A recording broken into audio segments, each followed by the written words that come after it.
With the newest Dreamworks animated film Trolls World Tour now out on VOD, there are 39 films to rank from worst to best, so let's get started.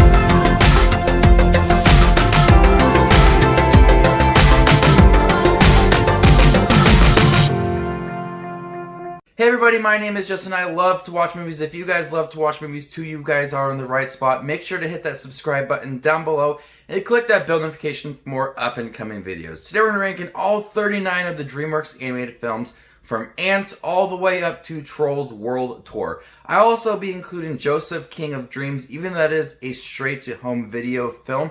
Kind of like Trolls World Tour is, honestly, so I will be including Joseph, King of Dreams within this ranking video. Make sure to leave your list down below. How would you rank all 39 of the Dreamworks animated films? Have you seen them all? What is your favorite? Make sure to leave your list down below. So let's kick things off. Coming in at number 39, B Movie. B Movie? No. I do not like B Movie. This movie is not impressive. It is really not that funny. The storyline is very bizarre. Who in their right mind thinks that this is a right kind of film for an enjoyable story? It's just not that fun. It's a movie that has just weird characters and a weird story, and I've never liked B Movie. Coming at number 38 is Home. Home just feels very clustered with its odd designs, its odd characters. It's not that funny. I really do not like the voice cast in here either, with Rihanna and Jim Parsons as well, playing these two characters that have this really strange relationship that really never feels developed throughout the movie. The movie ultimately feels very thin and very weak, and it's one of their most forgettable films. Coming in at number 37 is Shark Tale. Shark Tale only seemed to focus on having the fish and all the different creatures look like their counterparts, the people who were voicing them. So you have Martin Scorsese with his big bushy eyebrows, and then you have a fish that looks like Will Smith. So I feel like their only goal was to make the fish look like the people who are voicing them. Jack Black's character is easily one of the most annoying characters in any of the Dreamworks animated films. It's a movie that I just did not find funny. I found the whole movie to be really awkward, and like I couldn't understand if it's for kids or for adults. It's just a bizarre film. Coming in at number 36 is Boss Baby. Boss Baby is full of potty humor to the brim, and the animation style is a bit of a miss for me. At times there's some where it feels like it's like the 50s and 60s style of animation, and then you have like current style of animation. So I never really found a good balance of what it wanted to be. We have this brother relationship that feels really weak and really thin. This older brother who's just now dealing with this baby in his life, and you never feel like they have a good connection within the movie. So that made the story feel very underdeveloped and the characters not really well written. Coming in at number 35 is Turbo. Despite the film with its premise, its title, and its characters, it's a really slow moving film. It's got a fun, upbeat voice cast with Ryan Reynolds, Samuel Jackson, Maya Rudolph, Snoop Dogg is even in the film, but it just moves at such a slow pace, and it takes a lot of time to have any exciting moments. Also, the film is very predictable. It never shines away from that fact that it's going to end up this way. You know how the film is going to end up, and you kind of see everything coming. I like the voice cast, and it's a bright, fun film at times, but it is slow as can be. Coming in at number 34 is Monsters vs. Aliens. I like the look of the film. It's exciting at times. I like the character designs, and I like the relationships that were built within the movie. But when I think of Dreamworks animated films, this is one of their more disposable ones, one I don't really think of too much when it comes to the Dreamworks animated films.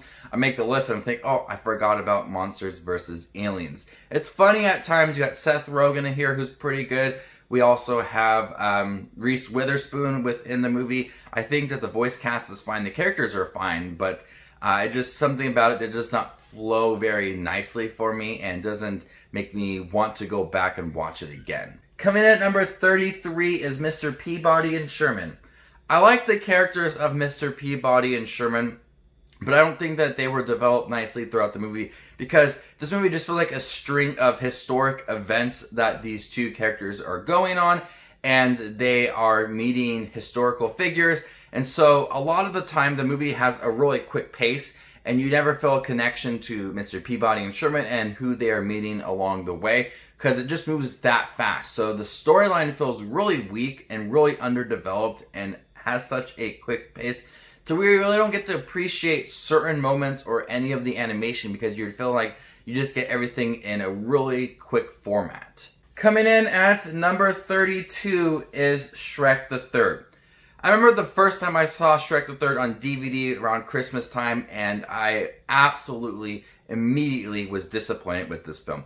None of the charm from the first two movies are there. None of the character relationships that you appreciated are in this movie. None of the characters are enjoyable as well compared to that first film. So the whole movie just feels disappointing. I really do not like the storyline either of Shrek trying to find someone to replace his position in the far, far away land. And the one part I did like is when he turned into a human. I thought that was a pretty interesting aspect of the movie, but ultimately it's not funny and it lacks that charm that the first two movies set up. Coming in at number 31 is Joseph, King of Dreams. This is a movie that I initially put off for many years because of its religious themes. I just really had no interest in watching it, but I think it is a well-told story with some really good pacing and a really good character development for Joseph, going from someone that was sold into slavery and having some redeeming moments at the end of the film. It got a heartwarming ending to the movie. I really like how the animation looks. It's a little bit weaker compared to its counterpart, The Prince of Egypt, and I think that the animation is a bit thin compared to some of the other hand-drawn animation films that Dreamworks has done, but I really did appreciate the story and the overall tone with the movie. Coming in at number 30 is Sinbad. Brad Pitt and Michelle Pfeiffer are really good in their role. I think they add a lot to the characters, make them feel really exciting. This movie has some high moments and also has some low moments as well. There's the beginning opening sequence with the hand-drawn animation that looks really great, and then you have this weird computer animated monster that looks so distracting. It's so bizarre watching that with the hand-drawn animation because it's just there and you can't ignore it. When the movie has got the high moments and the really exciting moments, it's a lot of fun, it's thrilling. But when it's got those low moments, it really does drag and becomes kind of a dull film at times. I like the development of Sinbad. People thought he was a thief. He kind of had to clear his name. And then we got to understand the character a little bit down the road and who he is and why he acts the way he does. I like that development for the character. I thought it was nicely told throughout the film. Coming in at number 29 is The Road to El Dorado. Despite some fun characters and some engaging dialogue and some funny moments throughout the film, I think The Road to El Dorado is not that memorable. At times it is dull and not that exciting, and the characters try hard to make the film feel like it's really quick and keep it moving. It's not historically accurate, so you're just watching these characters do fun things, and overall it's not that pleasing to me. It's one of the films that, I like the tone and the animation and the characters, but besides that, there's nothing to really remember within the film. Coming in at number 28 is Rise of the Guardians. Rise of the Guardians, much like the film Monsters vs. Aliens, is a film that I like the look of. I like the designs for Santa and the Easter Bunny and Tooth Fairy as well. But it's a film that I just don't feel like revisiting again down the road. It's a movie that feels disposable at times. Some of the other characters like Jack Frost are not that engaging or not that well written. So the film feels like I don't have that deep connection to some of the characters, despite some cool characters designs and some thrilling moments throughout. It's a film that I just don't want to watch over and over again. Coming in at number 27 is Trolls World Tour. This is the newest Dreamworks animated film, and it's a good sequel. I think that the exploration of different music genres is a lot of fun with K-pop and classic and funk and techno and rap, and all the different ones are a blast. I really did not like the relationship between Poppy and Branch within this movie. The first movie did a good job of setting up that relationship, and then the second film kind of just threw it away. That was the most disappointing part of the movie. Other than that, I think it's a really upbeat film with some really bright moments. The darker moments from the rock music, I think, played nicely into the movie. So it's got a vast variety of music and different animation for you to enjoy. Coming in at number 26 is The Croods. The Croods is a fun film despite a really weak story. It feels like it's just a bunch of things that this family is doing. Never really amount to much. It's got a good voice cast. Nicolas Cage, Emma Stone, Ryan Reynolds is in this movie. And I like the zany, upbeat family. But like I said, everything that they're doing, you never feel like it is amounting to much and never feel like it's being part of a big story. Coming in at number 25 is Flushed Away. Flushed Away is one of the Aardman films that they did with Dreamworks. It is a lively film led by a great voice cast with Hugh Jackman. The rat-filled London is really well designed. It's a hilarious film. Despite a film with toilets and flushing things down, it doesn't have that much potty humor, which I did appreciate. When there is, it feels fine within the movie. I like the film. I like how zany it is. I liked the Aardman films that they did with Dreamworks, like Chicken Run and Wallace and Gromit. I would have loved to see a lot more amongst the two companies, but with Flushed Away, I think it's the weaker of the bunch from Aardman, but still a really enjoyable film.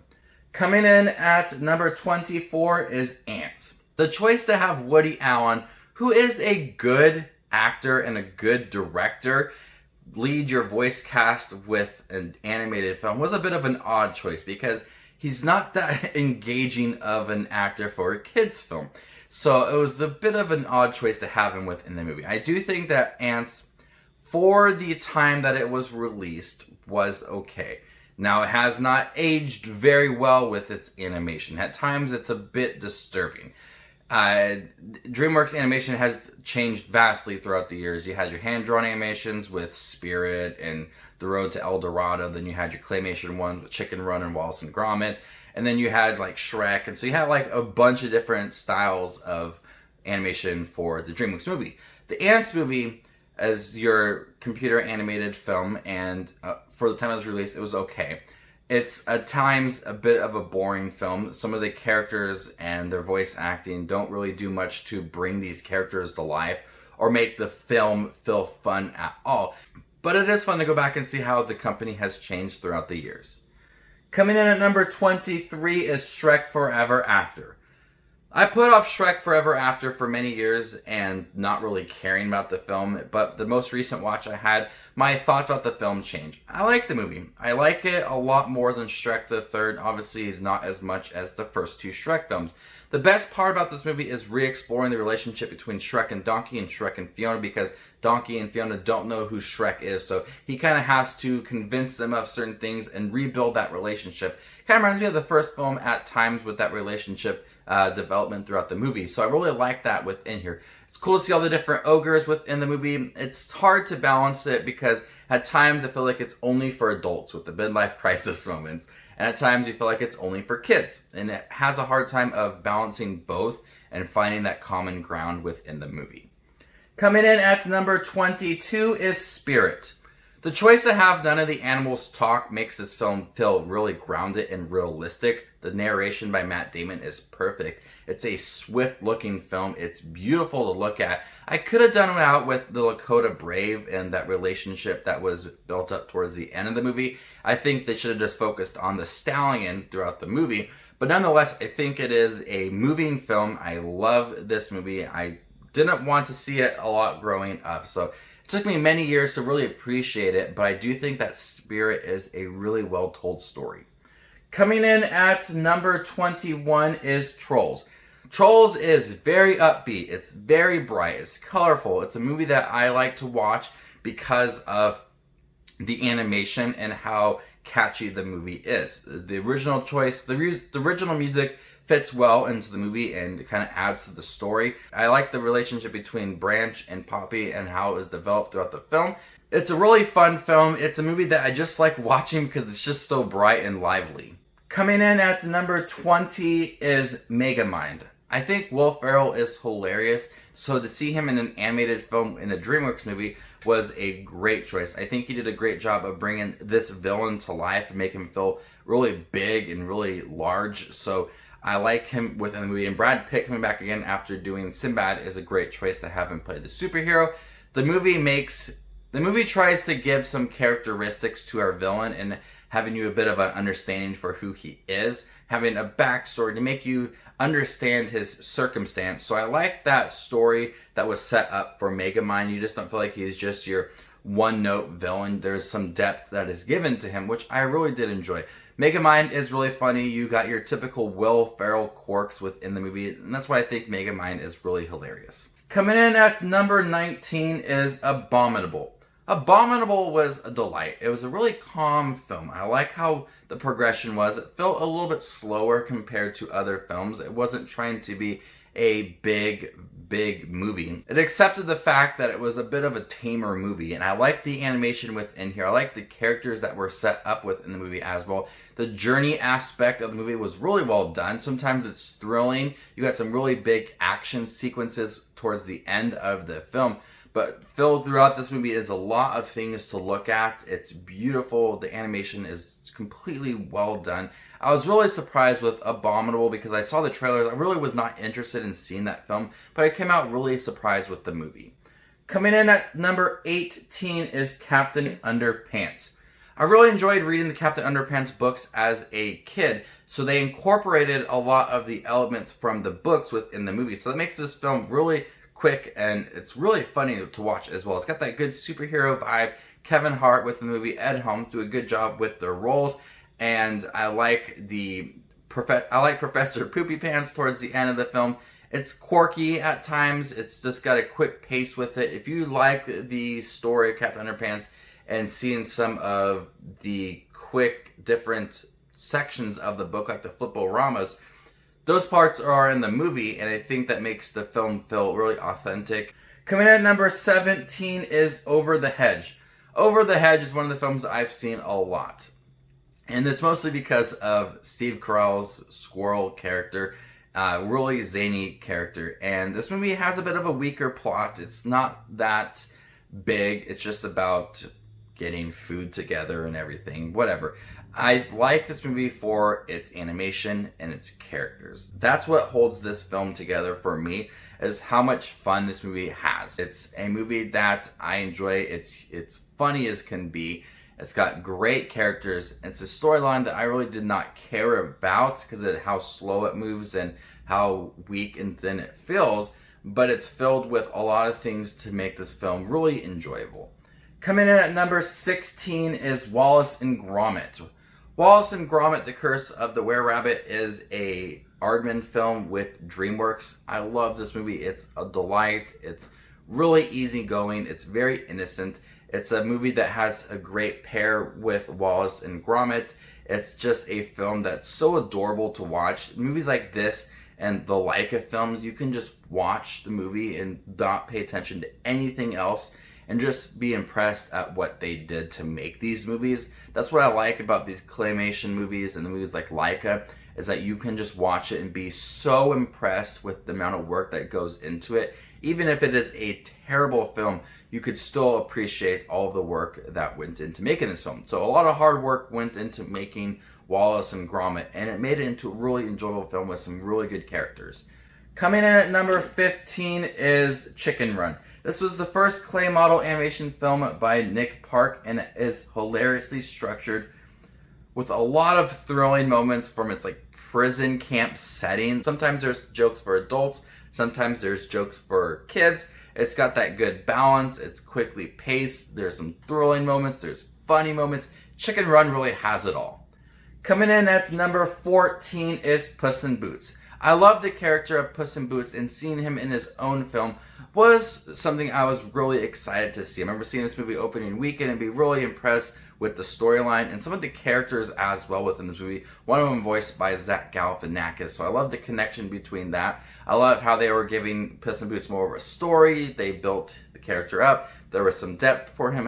There was some depth for him as well, so I love the story for Puss in Boots because I really liked him as a character in the Shrek movies, and seeing him in his own film was something I was really excited to see, and I think they did a good job of bringing the character onto the big screen and making him feel like an important character and worthy of having his own movie. Coming in at number 13 is Penguins of Madagascar.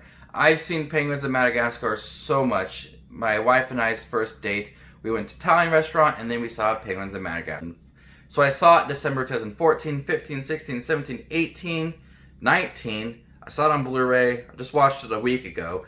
And so this movie I've seen so much because we watch it as part of the first time that we started dating. So it's kind of like our, date movie. So I've seen this movie so many times.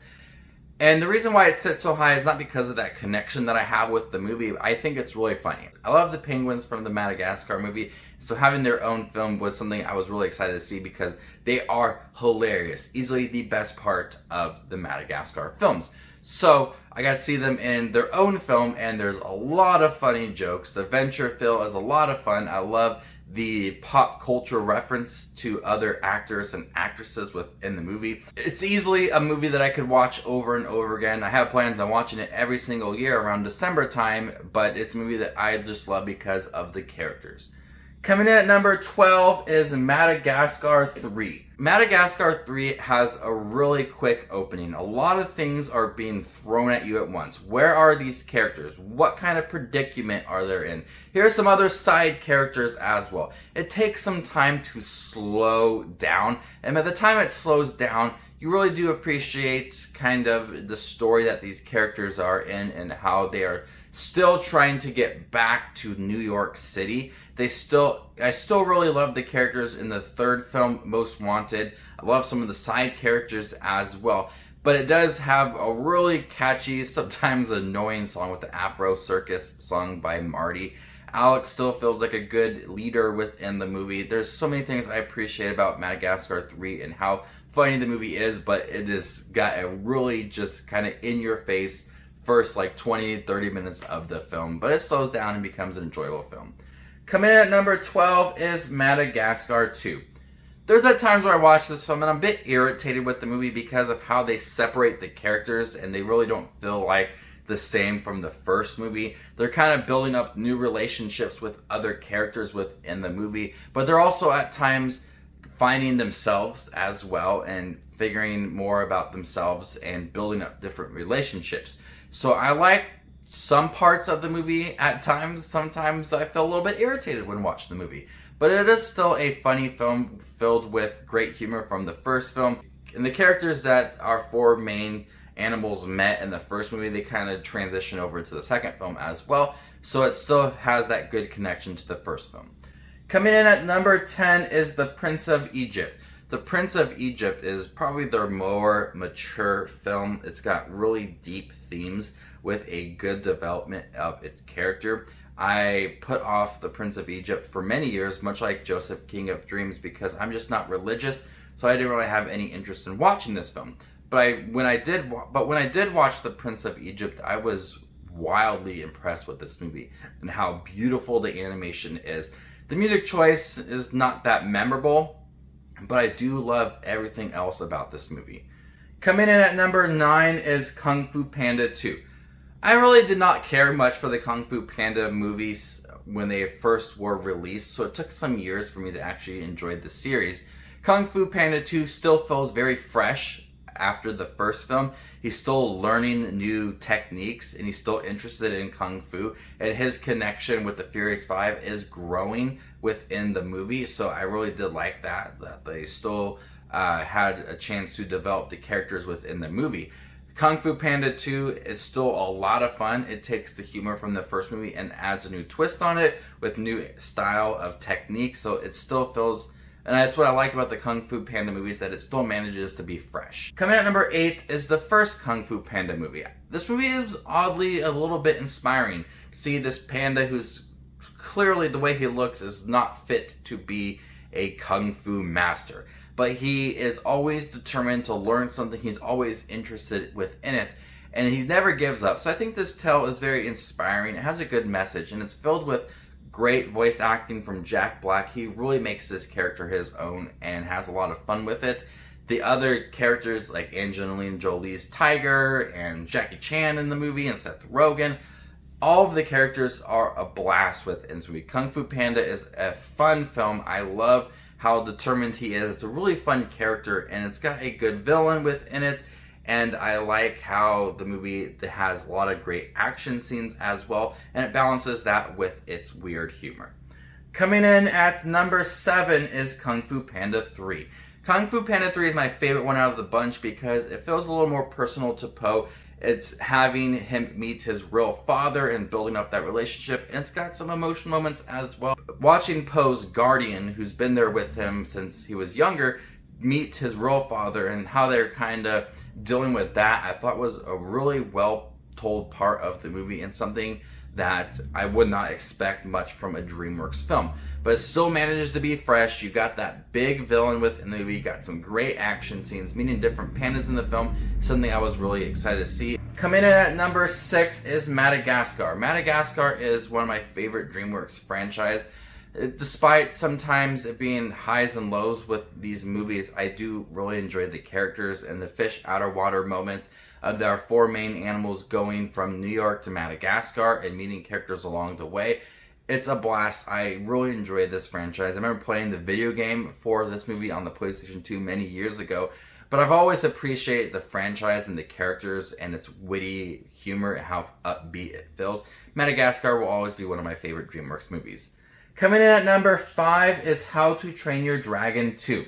What I loved about How to Train Your Dragon 2 is the world building within it, and the relationships that were built up from the first movie feel even stronger within the second movie. There's more at stake with this movie, seeing the people in this village, how they're interacting with dragons is something really heartwarming. There's a lot more in this movie. It feels much bigger than the first film. And the How to Train Your Dragon movies are not afraid to take risks with its characters and its story. And that's one thing I've always appreciated about the How to Train Your Dragon movies, is that it's probably their best told stories of all the Dreamworks movies. It feels really deep at times, and it has some good relationships as well. It still manages to be fun and thrilling. Coming in at number 4 is How to Train Your Dragon 3. Despite our characters feeling separated at times and doing different things, they were being built up individually and having some good characteristics, but you knew where their storyline was going. You were kind of accepting that they were going to feel separated at the end of the movie, and it did lead to some emotional moments, but you accepted it and you thought it ended on a good note. It's got a good villain in the movie. The animation is still great. There's still thrilling sequences. It's still funny as well. But I really loved how they made the characters more mature in the third film and had a bit of an understanding for each other and then kind of separate them a little. So I thought it's a really well told story. It's very emotional at times and a really good end to the trilogy. Coming in at number 3 is Shrek 2.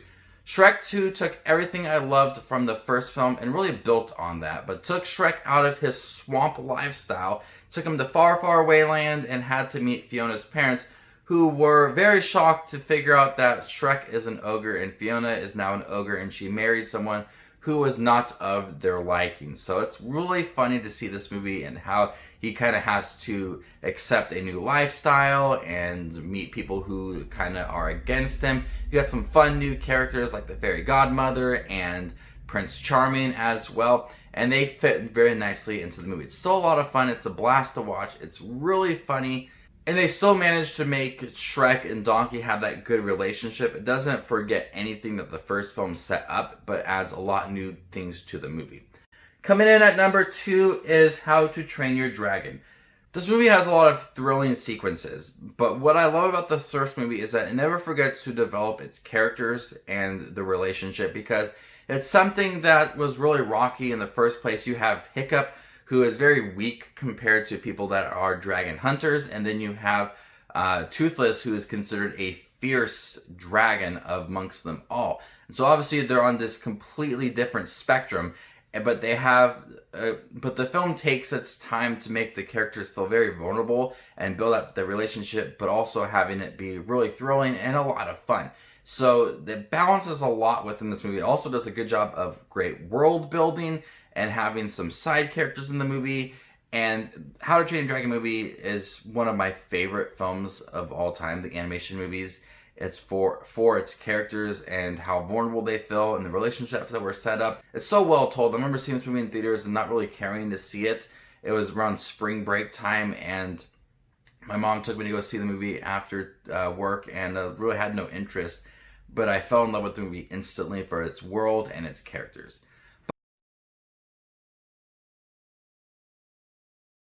This bromance between Shrek and Donkey took some time because they really did not like each other, or more so Shrek didn't like Donkey in the beginning of the film, but it had some thrilling moments with Dragon. But then once you got to know the characters and the relationship, it became a lot of fun. The fairy tale creatures and the unique approach on it was just hilarious. It's got famous one-liners, great pair of Shrek and Donkey. When you think of iconic animation pairings with like Woody and Buzz and Marlin and Dory, Shrek and Donkey are right there too because they are iconic characters. Shrek is a really well-known movie now, and it stood the test of time. It's funny, it's got adult humor, it's got kid humor, it's got fun moments, it's got that great song at the end with Hallelujah. The whole movie is just a blast. I really love the story and the characters. I've always found Shrek to be funny. So there you guys have it, all 39 of the Dreamworks animated films ranked worst to best. My list has changed throughout the years, and that's what's fun about doing these bigger lists, is see how it changed throughout the years. Like I did How to Train Your Dragon 3 ranking video, and that changed drastically. I did one for Abominable, and I did a tier list for that, and it's changed as well. Like Turbo fell lower on the list, where Shrek Forever After went a little bit higher. So a lot of things have changed, and that's what's fun to do about these big ranking videos, to go back and see how things have changed. So we'll do this again in December for the Croods, and a few times next year as well. Make sure to leave your list down below. How would you rank all 39 of the Dreamworks animated films? And stay tuned for more up and coming videos. My name is Just Watch Movies, and you guys stay classy, YouTube.